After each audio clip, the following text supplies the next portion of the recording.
man, right? Mud man.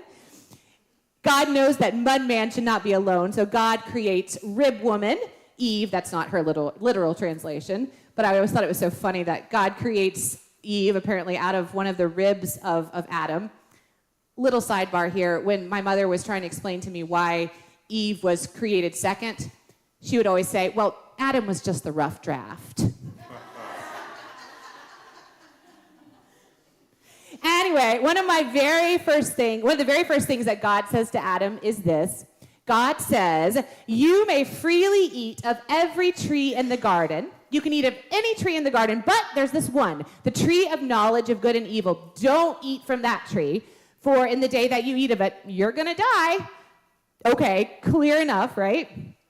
And I think things are going along just swimmingly for everybody until that shifty, sneaky, crafty serpent comes along. The serpent comes along, the shifty, sneaky, crafty serpent. What does he do? He slithers right up to Eve and he whispers in her ear, Did God really say that you shall not eat of any tree of the garden? Yes, Eve replies, matter-of-factly, adding, God also said, you shall not eat of the fruit of the tree that's in the middle of the garden, nor shall you touch it, or you will die.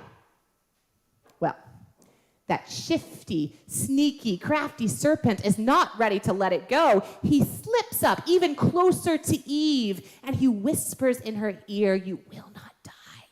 You will not die. You will not die, for God knows that when you eat of it, your eyes are going to be opened, and you will be like God, knowing good and knowing evil. Well, Eve cannot stop thinking about that beautiful, shiny, forbidden tree in the middle of the garden. It haunts her. It plagues her. She's a woman obsessed. Until one day, unable to stand it anymore, Eve says to herself, what harm could it do? And she plucks a piece of the tree's fruit, and she eats it, and she gives a piece to her husband Adam, and he eats it too. And Scripture says, then the eyes of both of them were opened, and they knew that they were naked, and they sewed up fig leaves together, and they made loincloths for themselves. In other words, Adam and Eve, for the first time ever, are filled with shame. For the first time ever in that garden, Adam and Eve are filled with shame. And their shame is so profound, it's so intense, so deep, that when a little later they hear God walking in the garden, what do? They hide. They hide from God.